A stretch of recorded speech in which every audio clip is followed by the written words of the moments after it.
Okay, so the day is almost upon us, by tomorrow, our audit will finally start, the long-awaited audit. And I want to, give you guys a sense of security that people in Maricopa County will not let anything, and I'm just talking about the Patriots, are not going to let anything fly, like anything bad happen. They just won't. We've been fighting this whole time.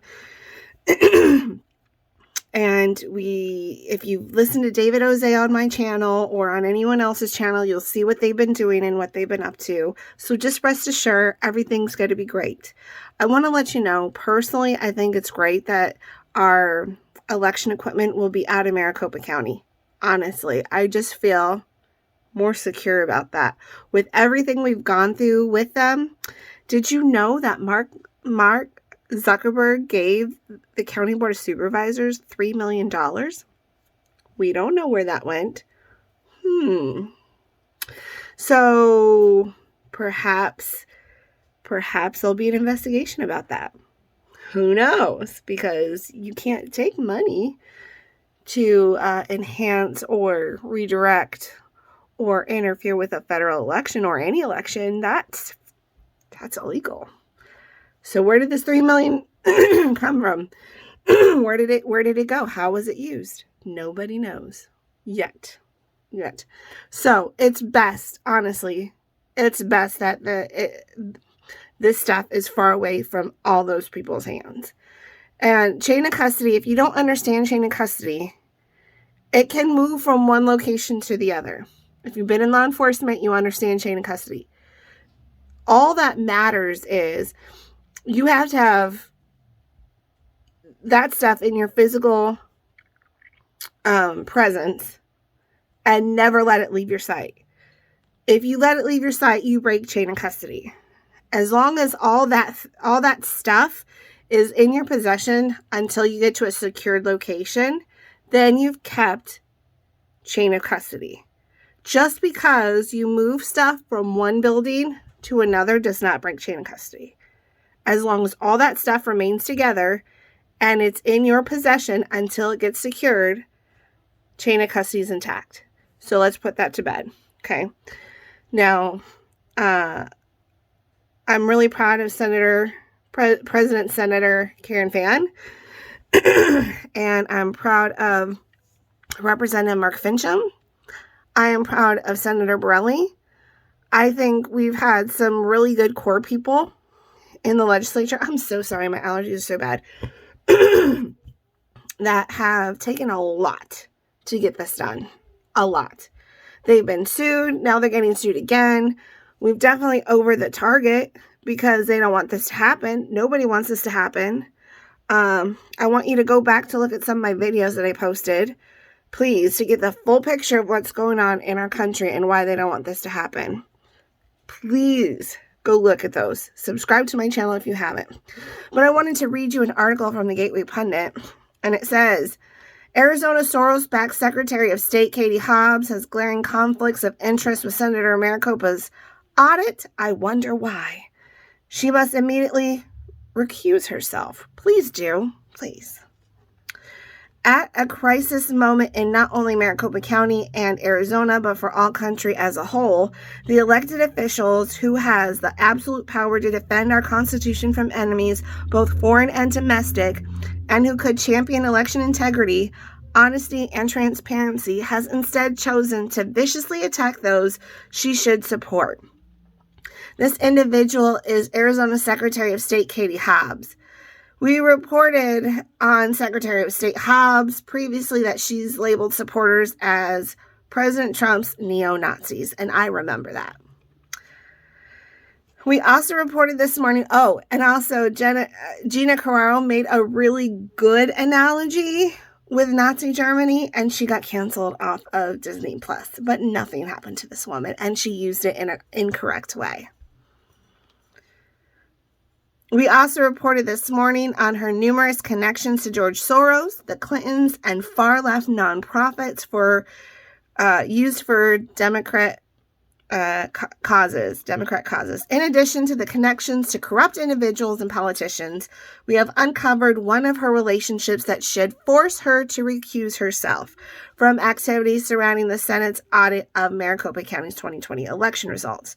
A shocking connection has uncovered between Katie Hobbs and one of the attorneys who signed the Perkins Cole et al. April 6 e-demand letter. The lawyer is Rupali Desai, I don't know if I said that right, probably not, from the law firm of Coppersmith and Brockleman, whose bio states she heads the firm's election and political law group and is heading election laws in Arizona, including bringing and defending election challenges. She has served on the board of the Arizona chapter of the radical far-left nonprofit, the ACLU, for the last 6 years.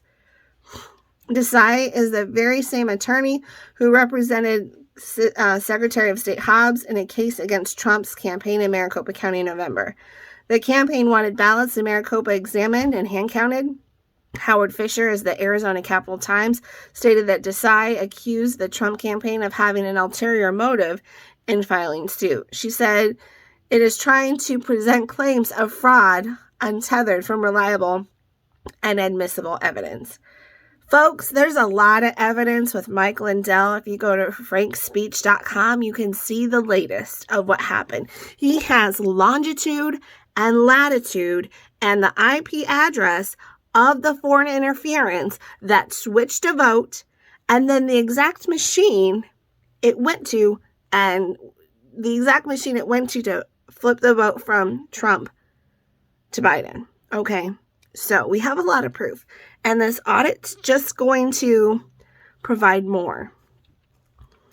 Notably, Desai also served on transition team for Katie Hobbs, SOS, Secretary of State, election win in 2018. Interesting.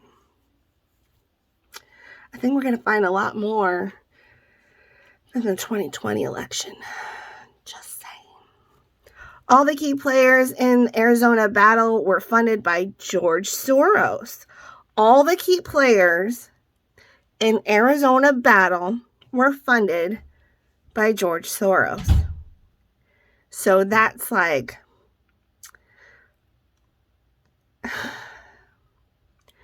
that's the Maricopa County Sheriff's Office.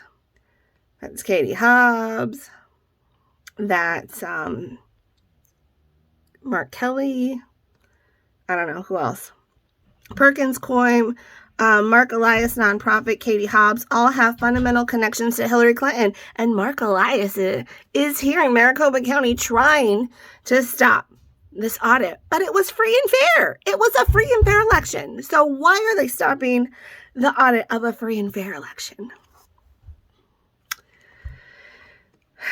To top this off, yesterday Steve Bannon alerted us that the War Room pandemic is waiting to get confirmation that the domino machines and the team of 70 lawyers from Perkins Cole are filing a temporary restraining order to halt the Arizona State forensic audit.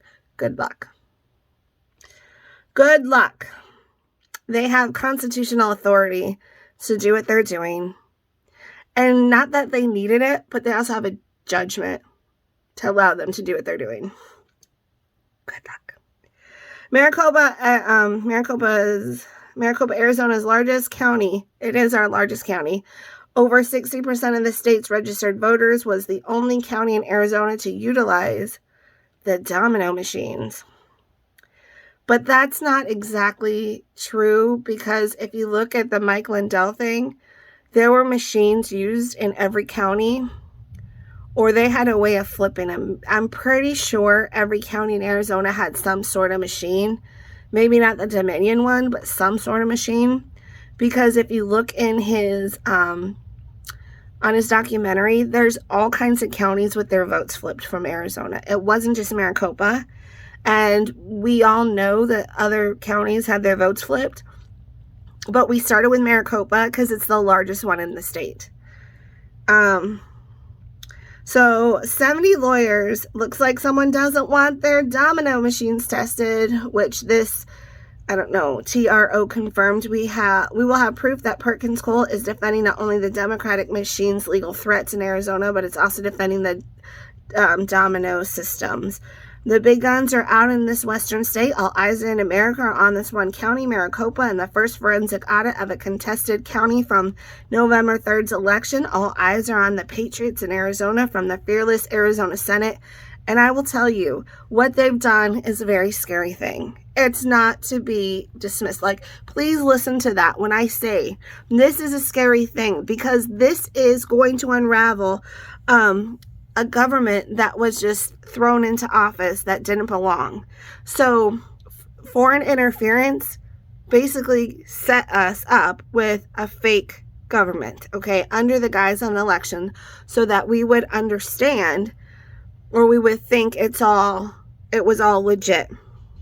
If you look in some of my previous videos, you're going to understand that. And I haven't really gone into that much because I was kind of waiting for this audit. But that Mike Lindell gave a great second documentary with people in the federal government that are testifying to the flipping of the machines. And then you have 2 generals and you have a colonel on there. And if you can't trust high-ranking U.S. military personnel, who can you trust? These people understand psyops, they understand forensics, they understand computer hacking, they understand warfare, they understand it all. So if we can't trust them, who can we trust? And they are telling us this happened, okay? You got to go watch that on frankspeech.com. So, I've been told by people in the inner circle, bombshell stuff's going to come out in the coming weeks. So, be on the lookout for that. A huge bombshell was given to Mike Lindell, and that was on his documentary. So go check that out at frankspeech.com. It's towards the end. Flip phones were used. Can you believe that? It's amazing. Flip phones were used, and they have the ability, they have the longitude and latitude of the perpetrator. They have their IP address. And then they know exactly which machine they use to hack in and flip the votes. It's damning evidence. Damning evidence. Where this goes from here, I don't know. Not really sure, but I want to keep you updated.